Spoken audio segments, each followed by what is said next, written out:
Stock মার্কেটের মূল regulator হিসেবে আমরা যাদেরকে দেখি বা যাকে দেখি সেটা হচ্ছে Bangladesh securities and exchange commission.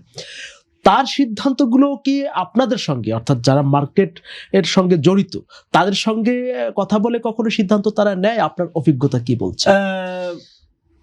খুব কম। মাঝে মাঝে যে নেয় না তা না, বাট খুব রেয়ার এই সিদ্ধান্ত ওনারা নিয়ে নেন। বিষয়টা হচ্ছে, দেখেন একটু অ্যাড করি, সেটা হলো যে অর্থনীতিবিদরা কেন পুঁজিবাজারকে খুব নগণ্য ভাবে দেখতো, এখন কিন্তু দেখে না, নগণ্য ভাবে দেখে না। এখন কিন্তু পুঁজিবাজারকে ওনারা খুব ভালো চোখে দেখে এবং অনেক অ্যাডভাইস সাজেশনস দিচ্ছেন। আগে কিন্তু এটা ছিল না। আচ্ছা, এইটার মূল কারণ যেটা হলো সেটা হলো যে ওনারা আগে দেখতেন যে পুঁজিবাজারের ভূমিকাটা কি।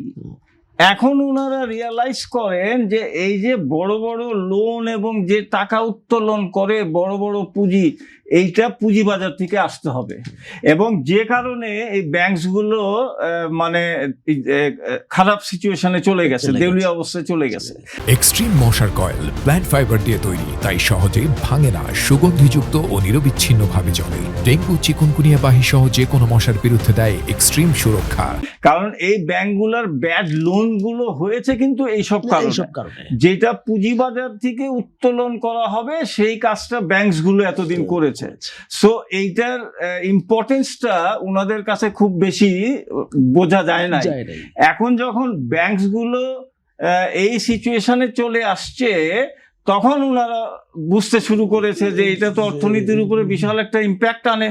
এই পুঁজিবাজার থেকে তো লং টার্ম ইনভেস্টমেন্ট পুঁজিবাজার থেকে আসতে হবে, ওয়াই ব্যাংক। এখন ওনারা মোটামুটি এইটা, কারণ তখন ওনারা বলতেন এইটা পুঁজিবাজারটা কয় পার্সেন্ট ইম্প্যাক্ট ফেলে ন্যাশনাল ইকোনমিতে। সো এখন মোরলেস একটা পজিশনে পুঁজিবাজার আসছে, যে পজিশন থেকে ওনারা অর্থনীতিবিদরা এখন মানে সমীহ করেন পুঁজিবাজারকে। তবে আরেকটা ডেভেলপমেন্ট হয়েছে, সেটা হলো যে Bangladesh institute of capital market, যেটা BICM, সেটা খুব নীরবে কাজ করছে। তারা বিভিন্ন রকমের সেমিনার করছে, গবেষণা করছে, এবং এখন কিন্তু এই যেহেতু একটা স্পেশালাইজড ইনস্টিটিউশন হয়েছে, হ্যাঁ, এটা একটা হয়েছে, ইউনিভার্সিটি গুলো কাজ করছে এখন এই আসলে শেয়ার বাজারকে কিভাবে আরো বেশি অর্থনীতির সঙ্গে সম্পৃক্ত করা যায়, ভাইব্রেশন নিয়ে আসা যায়, সেটা নিয়ে কাজ হচ্ছে। তবে আমার ধারণা, যেটা আপনি প্রশ্ন করেছেন যে আসলে উপেক্ষার জায়গা কিনা, এই কতগুলো স্পেশালাইজড ডিপার্টমেন্ট আর কি ইউনিভার্সিটি, তারাই মূলত এগুলো নিয়েছিলেন, ডিপার্টমেন্ট অফ ফাইন্যান্স বা এরকম। এখন যেহেতু একটা আলাদা ইনস্টিটিউশন হয়েছে, তারা কাজ করছে, আমি মনে করি যে এখন একটা বড় সুযোগ রয়েছে নতুন সরকার ক্ষমতায়, এবং তাদেরও যেহেতু নির্বাচনী একটা কিন্তু প্রতিশ্রুতি আছে।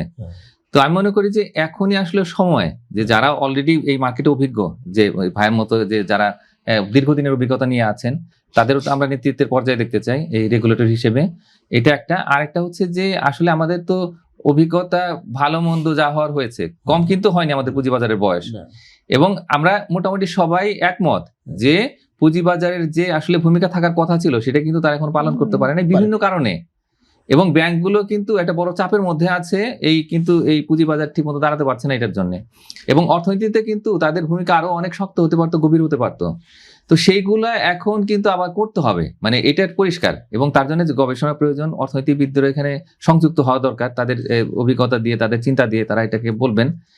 এবং আমি মনে করি যে এখন কিন্তু যেহেতু এই সরকার চিন্তা করছে যে আগামী 2034 সালের মধ্যে এটা $1 ট্রিলিয়ন ইকোনমিতে চলে যাবে, সুতরাং এটা একটা বড় সুযোগ এবং দায়িত্ব বটে তাদের জন্য, যে সবাইকে যেন আমরা এক জায়গায় করি, যারা চিন্তা করছেন, যারা গবেষণা করছেন, যে প্রতিষ্ঠানগুলো আছে BICM এর মতো প্রতিষ্ঠান, তারা সবাই মিলে এবং যারা অলরেডি কাজে অভিজ্ঞ, তো সবাইকে নিয়ে আমরা যেন একটা ন্যাশনাল কোনো একটা টাস্ক ফোর্স করি, হ্যাঁ, করে নিয়ে তা আমরা কি করতে হবে খুব দ্রুত যেন সেদিকে একটা চিন্তা করি। এই মুহূর্তে এটা প্রাইভেট সেক্টরের জন্য একটা আলাদা করে কিন্তু হয়েছে, তা আমি মনে করি যে পুঁজিবাজারকে নিয়ে আমরা এই কাজটা করি, এবং খুব দ্রুত এটা যদি আমরা করতে পারি, আমি মনে করি যে বাজেটের আগে এটা আমার মনে হয় কি যে এটা একটা দিকে হয়তো আমরা যাবো।